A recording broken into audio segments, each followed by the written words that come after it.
If you've stuck around my channel for a while, you might have noticed that I'm kind of fond of IntiCreates games, particularly the Blaster Master Zero series, yet my favorite games from them are their Mega Man Zero and ZX Hexology.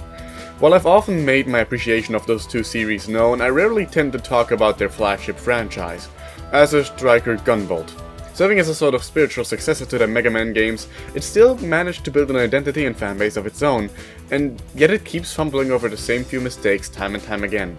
Since these all-inclusive retrospectives have kind of become the main thing I do now, I thought, why not use this as an excuse to go through the entire series again? Ironically, as I started to work on this video, luminousavengerix 2 was just about to come out, so my timing couldn't have been any more on point. But enough with the chitter chatter, let's talk about the games. Be it intentionally or entirely by chance, the original Azure Striker Gunvolt is easily the most distinct game in the series, and the farthest from feeling like a Mega Man game. The level design keeps the semi-combat focused linear action style that the Mega Man series has that I've come to lovingly name To the Action, while giving each level its own unique gimmick to try and make them stand out from one another. This is a great idea on paper, but the issue is that most of these stages are incredibly obnoxious and involve little more than time-wasting gauntlets or vision-obstructing handicaps. Bosses do still give you new equipment, but it's never something that can be used to exploit a boss's weakness, instead being a new type of bullet for your regular gun or an equipable special move. The issue here is that the only boss skills that are in any way useful are the heal and Luxcalibur. Everything else is completely outclassed by what you already have when starting the game.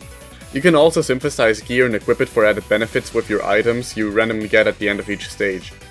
I'll be honest, I've never used this ability because the chance of you getting exactly what you need to synthesize new gear in a single run is next to none, and I have absolutely no interest in replaying each stage again and again just for like 10% more flash shield usage or whatever.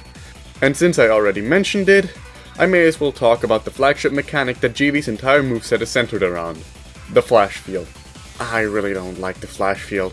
It's a boring ability that could be used for a lot of creative ways, but is almost always used for nothing more than combat, and that's a shame, because the few times it is used to affect the environment and change your means of traversal in interesting ways, it's basically always optional and slower than to just bash your head against the wall and skip the puzzle, if you can even call it that. And that leads me to my next point of complaint with the series as a whole. Two of its most prominent mechanics are Pervasion and Anthem. On normal playthroughs I always turn them off, but for the sake of this video I decided to replay every game as vanilla as possible, so I kept them on. They incentivize careless play and basically tell you that it's okay to not pay attention. Why would you need to when you can just avoid any and all damage by just spamming the down button on your D-pad? Dying doesn't matter either, because in the end you're being rewarded for playing like shit by giving you a chance at God mode every time you die. Bosses will also always use a super special move at the beginning of their last third of health, but it doesn't matter because you can just spam the down button and prevent all of that too. The only way you can get hurt is by being hit while using the flash field, or by running out of it. But once you get the hang of it, you'll pretty much no damage every single boss in the game.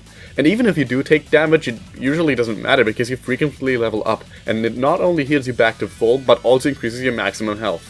If you've never played any of the games without these abilities, then I highly encourage you to, because the difference between the two is day and night. I think that the best aspects of the game are perfectly encapsulated within the intermission stage, Sinner's Row. Context of this being the stage of a really fucking horny bisexual Twitter user aside, this stage rocks. It's a linear path that is focused solely on straight action and movement involving your flash field, and doesn't waste your time with weird diverging pathways that don't really lead anywhere or an overabundance of obstacles you can just pervade through. What also helps is that the gimmick is pretty neat. Having the screen flip and rotate as you progress helps make it stand out from the rest without being annoying. It also ends up subverting your expectations by having Copen be the boss instead. He's also easily the most interesting boss in the game since he can actually take away your Pervasion. All in all, I wish more of the game had been like this, but sadly it wasn't, and what we're left with is an alright 2D action game with a lot of soul but very little challenge, and a lackluster plot with a terrible sidecast. The replayability is also minimal, with only 2 bonus modes, those being a baby mode that makes an already easy game into an utter joke, and a hard mode that's honestly not that much harder than the main game. I never even bothered getting the true ending for this playthrough because I genuinely couldn't be arsed to. It's just really not that fun to do as opposed to just playing through it normally. If you can pick it up alongside 2 in the Striker pack, then it's at the very least worth checking out, but it's definitely not worth a standalone purchase. And while I would love to move on to the next game, I feel like it'd be best to get the OVA out of the way as fast as possible since it's an adaptation, quote-unquote, of one, and I use that term very loosely. Every time I talk about an anime on this channel, it's the same song and dance. I don't usually watch them, and I have no baseline for what makes one good or bad. Since this time it's only a 20-minute OVA, I thought to myself I may as well get some people to watch it with me. And so I did. Good thing too, because I highly doubt I would have sat through the entire thing otherwise. This shit is so boring. Pretty much the only enjoyment we could derive from it was making fun of the English dub and god-awful lip-syncing. It adapts the opening stage of the game and nothing else. This shit's an actual waste of 20 minutes and I cannot recommend watching it, so instead have a short highlight reel of our experience watching it together. Yo, holy shit, he's grabbing his hologram waifu. Man's down bad, huh? My wife! Please, just a crumble of pussy! Seriously, what the fuck is up with that belly button? That is where he stores every weapon. Kill her now! Push her down the stairs! And You're gone! This mean Kill you're her. Lumen? Did he just say I wouldn't want to keep my game friend waiting? Holy shit, gamer! That's kind of a real moment. Gamer! That face when you gotta kill a nerd before you can return to gaming. League of Legends moments. Return to Fantasy Star. Don't insult Phantasy Star like that. This fucker looks like he belongs in League. If he was playing League, you'd be doing that at the same time. True. Who's interrupting my session? What is that voice acting? I don't think I can respond from this. Very cool. That was not a real line he said. No! No, he did not say that! Dude, I'm looking at his, like, fucking braided retail. Do you reckon it's like a fucking chainsaw rev? You pull it, he'll just, like, power up? Probably. And there he is, Joker Persona 5! Cooking is really good, TV. Oh my god. I just remembered my mic does not pick up me clapping. That's a good mic, honestly. With that out of the way, let's talk about what is easily the low point of the franchise. Mighty Gunvolt may as well be the most boring classic Mega Man ripoff I've ever played. It actually came out on the exact same day as the first Gunvolt game, which in and of itself is really funny to me. I want you to keep in mind that this is a crossover of Gunvolt, Galgun, and Mighty No. 9, based off of Inti's prior work on Mega Man 9 and 10. That was released in 2014, on the exact same day as the main Gunvolt game. Mighty No. 9 wouldn't be released until 2016, so I really have to wonder, who the hell was the target audience here? Mighty No. 9 Kickstarter backers maybe? People who just got done beating Gunvolt 2 minutes ago? Galgun fans? Well, I highly doubt it was the latter since they're far too busy fighting pedophilia charges. The level design and enemies are super basic, but at least they take inspiration from all 3 of its sources. Each character also has a special ability exclusive to them, being GV's double jump, Ekoro's glide, and Beck's slide, as well as their individual charge shots. Though they don't really amount to anything. I wish there was more to talk about, but it's just so uninteresting. If you actually want something styled after classic Mega Man with multiple playable characters, well, Mega Man 9 and 10 are right there. And there is nothing here that you won't find there done better. Now, before we move on to Gunvolt 2, I'd first like to talk about the short little oddity called Gunvolt DOS. This was a floppy disk-based text adventure game for MS-DOS that was handed out at PAX Prime back in 2015. Though there is a version of it available online for free, and I'll have it linked in the description if you want to play it. It's basically just a text version of the first game's opening stage, meant as a sort of teaser for 2. But this thing's very existence is so funny to me. It kind of makes me wish this was an entire ARG or something, but I guess that would be asking too much. Maybe someday someone's gonna do something like that though, who knows. But with all of that out of the way, I think it's about time we got into when the series started getting good. In many ways, Gunvolt 2 is a clear improvement over its predecessor, yet it keeps falling into what's essentially all of the same pitfalls. The most prominent change is the addition of Copen as a second playable character, with both characters having their own unique stages and gameplay. But before I get to him, I just want to address GB real quick. He's basically identical to how he played in the first game, right down to the gear the bosses give him. Thankfully, his stages are generally a lot closer to Sinner's Row, meaning no more annoying view obstructing stage gimmicks. Unfortunately, the issue with the lack of difficulty and existence of Pervasion and Anthem are still just as prevalent as before and also carry over to Copen. But since we're on the subject, let's talk about my favorite racist. If you asked me to describe Copen's gameplay in a single sentence, it'd be Mega Man X on crack. The entire character is one big homage to the MMX series. By beating bosses, you now get their abilities, which you can in turn use on other bosses to exploit their weaknesses. And instead of a run, you get sick ground and air dashes that allow you to lock onto enemies when you hit them with it. It's fast, it's frantic, and more importantly, it's fun as hell. I love just zooming around every stage like a drunk driver on a freeway and seeing how quickly I can beat a stage. Instead of equipping gear, he can equip several suit upgrades that give him passive boosts instead, though they are functionally identical. It's just such a shame that there is no challenge to it at all. But honestly, I don't really mind it as much here as I do in the first game. The core gameplay loop is just so fun alone that I love replaying it just for the hell of it. Getting the true ending is also not a pain in the ass either, since it's as simple as beating both characters' campaigns and then redoing the final stage, which then allows you to fight a superpowered version of the other character. I'm an absolute sucker for rival battles like this, and this one is easily up there as one of my favorites. Since we're already on the subject, I may as well get this over with. I've been playing the Nintendo Switch Striker Pack version of 1 and 2 for this video, and the reason for that lies within the non-true final boss of this game. You see, in the 3DS and PC versions of the game, the GV version of the boss's final phase, super move, forces you to sing a karaoke version of his Anthem theme. I've been trying to avoid this as much as possible throughout the video, but every vocal track in the series is idol shit. If you like that kind of music, more power to you, but I personally can't stand it. Being someone who's also very self-conscious about his voice, doing this legitimately was genuinely very awkward, and I frankly don't know why I went back and did this specifically on the 3DS version just to get footage of it for this video. I just once again wish there was more to do. Hard and easy mode have been replaced in favor of a score attack and a speedrunning mode, and there is a very easy optional boss fight against Shovel Knight you can unlock by scanning his amiibo, but other than that, there's only really the main campaign. If that doesn't bother you though, any version of the game is great and I very highly recommend checking it out. It's absolutely worth your time. Mighty Gunvolt Burst, on the other hand, is a sequel nobody asked for to a game nobody played. It's surprisingly not bad. In fact, I'd say it's pretty solid. Whereas the original was just a soulless classic Mega Man ripoff, this game has a lot more going for it, most prominently like 20 different characters that play just about differently enough for them to be considered distinct from one another. Things like GV's double jump may be gone, but at least everyone's special abilities make up for it. There's also this new mechanic where if you hit multiple enemies up close in a short period of time, you can build up the titular burst combo. But frankly, it'd be a lie of me to claim I ever knew what it did without looking it up. Though you really don't need to. There's a surprising amount of character customization with a lot of options for things like projectile type, size, speed, and so on too. If you're into that sort of thing, this game's got that in spades. It's definitely worth a look if you're into classic Mega Man. You might actually get some decent enjoyment out of it.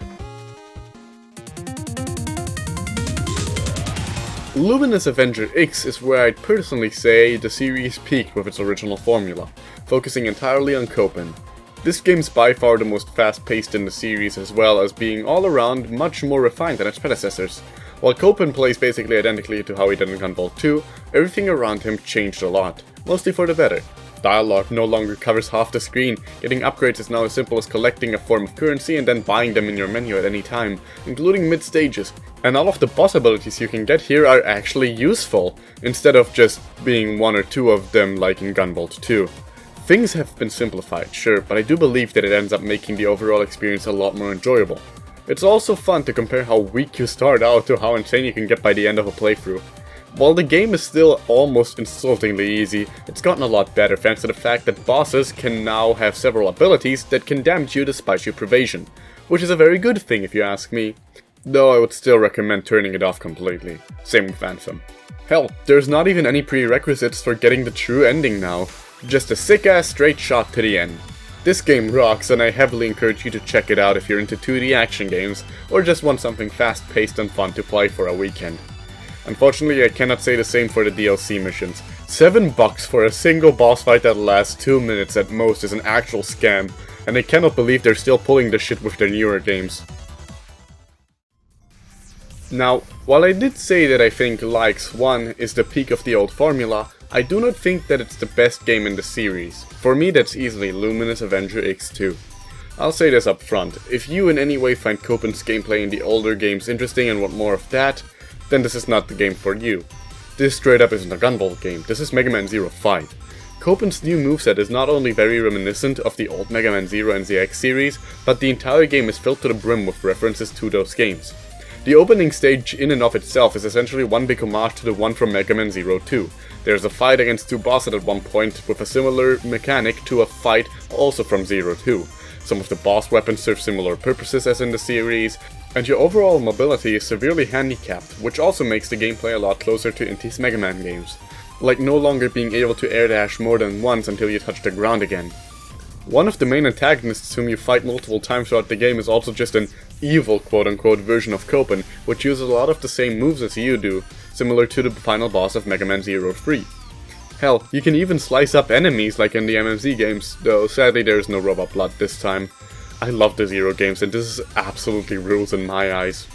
Now, there is a way to make Copen play like the older games, as in multiple air dashes and whatnot, but that requires some upgrades as well as being in Overdrive Anthem mode.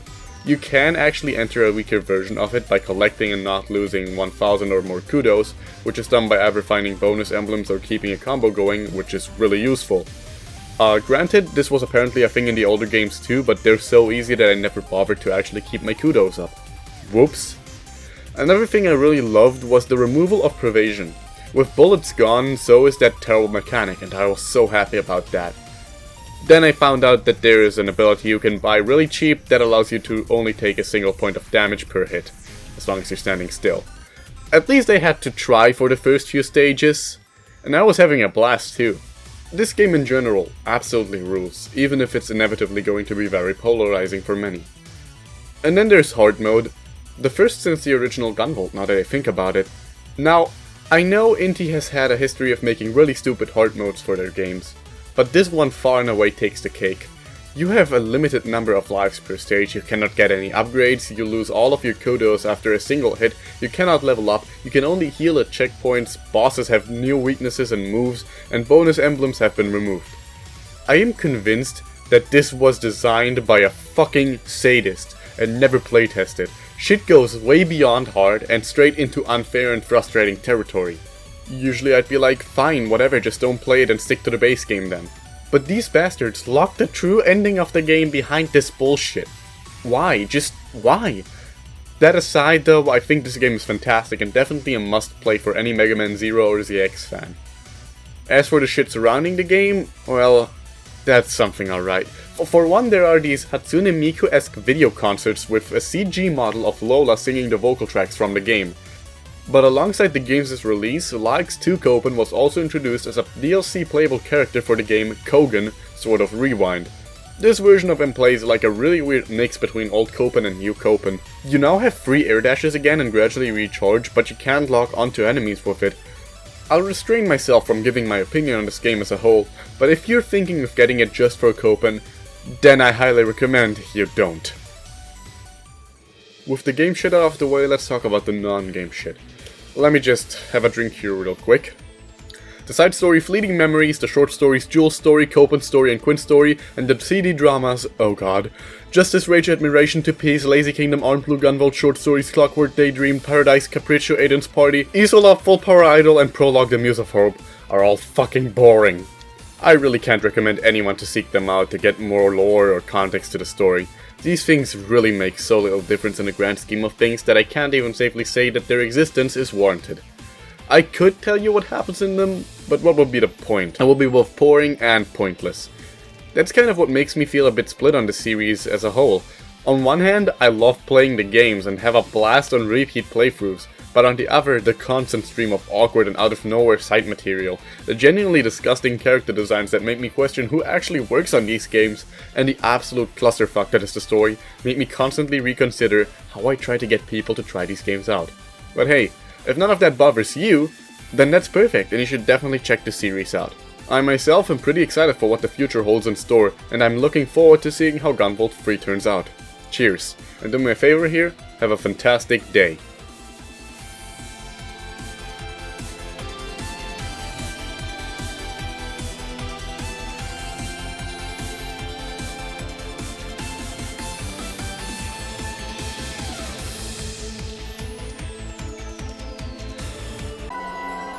god, this is gonna be so bad. Fine, I'll do it.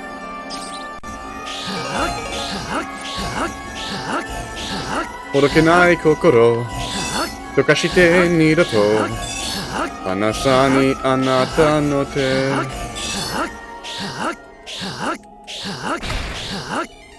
Orokenai kokoro tokashite nidoto hanasa ni no te. I fucked that part up. Oops. Hitokakera fukunda amai doku Mada wasarete shimaru miyuki nani Ikai dekita jutsu